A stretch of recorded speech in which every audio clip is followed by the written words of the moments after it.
ఈ నెల 11వ తారీఖు వరకు ఎదుల్లాపురం మున్సిపల్ ఎన్నికల్లో 10వ డివిజన్ నుంచి భిక్షమన్న, 11వ డివిజన్ నుంచి చెల్లెమ్మ వెంకటలక్ష్మమ్మ ఇద్దరు నిలబడుతున్నారు.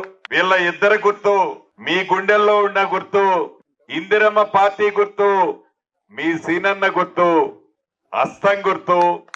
హస్తం గుర్తు మీద అత్యధిక ఓట్లు వేసి మంచి మెజార్టీతో గెలిపించాలని మనస్ఫూర్తిగా మీ అందరినీ శిరసు వంచి కోరుకుంటున్నాను.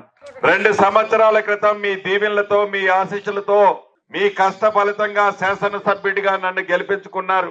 ఈ గడిచిన 2 సంవత్సరాలలో గుదిమల్ల గ్రామానికి సుమారు 14 కోట్ల రూపాయలతో, అది ఈ గ్రామానికి సంబంధించిన లింక్ రోడ్లు కావచ్చు, అంతర్గత రోడ్లు కావచ్చు, డ్రైన్లు కావచ్చు, తాగునీరు సమస్య కావచ్చు, వైద్యశాల కావచ్చు, సుమారు 14 కోట్ల రూపాయలతో గడిచిన 2 సంవత్సరాలలో ఈ గ్రామానికి నేను వచ్చిన తర్వాత, మీ దీవెనలతో మంత్రి అయి వచ్చిన తర్వాత ఈ గ్రామంలో అభివృద్ధి కార్యక్రమాలు చేసుకున్నాం.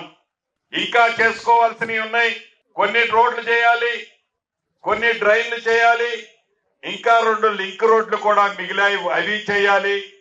ఇందాక అక్కడ ఒడ్డెర సంఘం వారు ఒక కమ్యూనిటీ హాల్ కావాలన్నారు, అది చేయాలి. ఇక్కడ మా సోదరులకి ఒక శ్మశాన వాటికి సంబంధించిన సమస్య కూడా ఉంది, దాన్ని కూడా చేయాలి.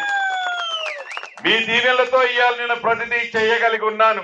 చేసే బలం మీరే నాకు ఇచ్చారు. నాకు ఆ శక్తి ఉంది. 100కి 100% మా ఒడ్డర్లకు సంబంధించిన సోదరులకు సంబంధించిన శ్మశాన వాటికి కానీ, మా ఒడ్డెర సోదరులకు సంబంధించిన కమ్యూనిటీ హాల్ కానీ, అంతర్గతంగా సంబంధించిన ఇంటర్నల్ రోడ్స్ కొన్ని మిగిలినవి కానీ, డ్రైన్లు కానీ చేసే బాధ్యత నాదేనని మీ కుటుంబ సభ్యుడిగా ముందుగా తెలియజేస్తున్నా.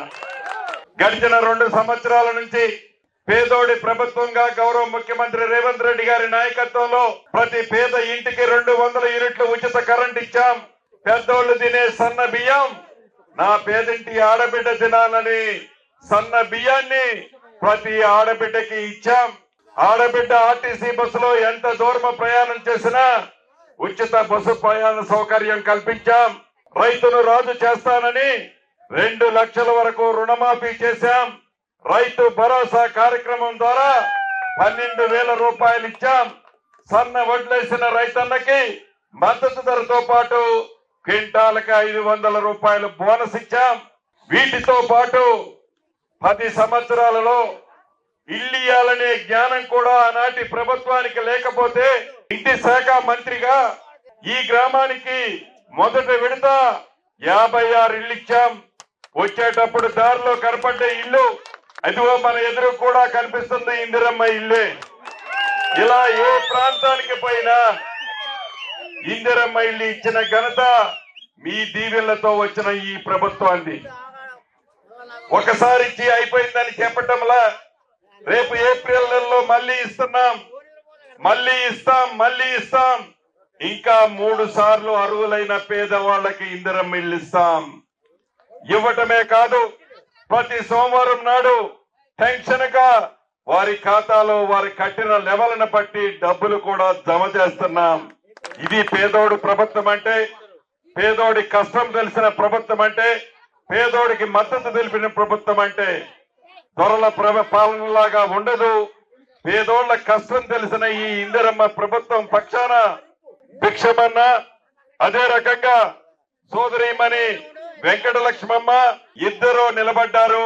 ఇంకొక తమ్ముడు కూడా గోవిందరావు అని కూడా 12వ వార్డు నుంచి నిలబడ్డారు. ముగ్గురు గుర్తు హస్తం గుర్తు. హస్తం గుర్తు మీద మీ అమూల్యమైన ఓట్లన్నీ వేసి దీవించాలని కోరుతూ, నేనేదో ఈ ఎన్నికలకు వచ్చి ఎన్నికల కోసం మాట్లాడిపోయేవాడిని కాదు. ఇంకా చాలా పని చేయాల్సిన బాధ్యత నా మీద ఉంది.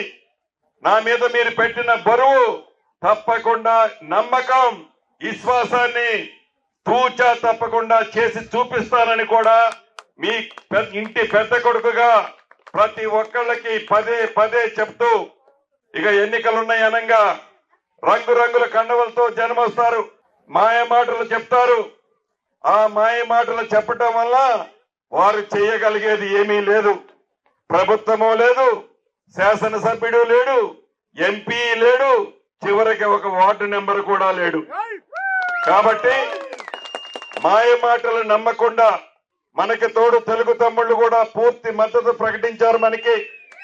వారికి కూడా మనస్ఫూర్తిగా కృతజ్ఞతలు తెలుపుతూ మీ అమూల్యమైన ఓట్లు హస్తం గుర్తు 10, 11, 12 3 డివిజన్లలో హస్తం గుర్తుకు ఓట్లేసి దీవిస్తారని పూర్తి విశ్వాసంతో మీ అందరి దగ్గర సెలవు తీసుకుంటున్నా.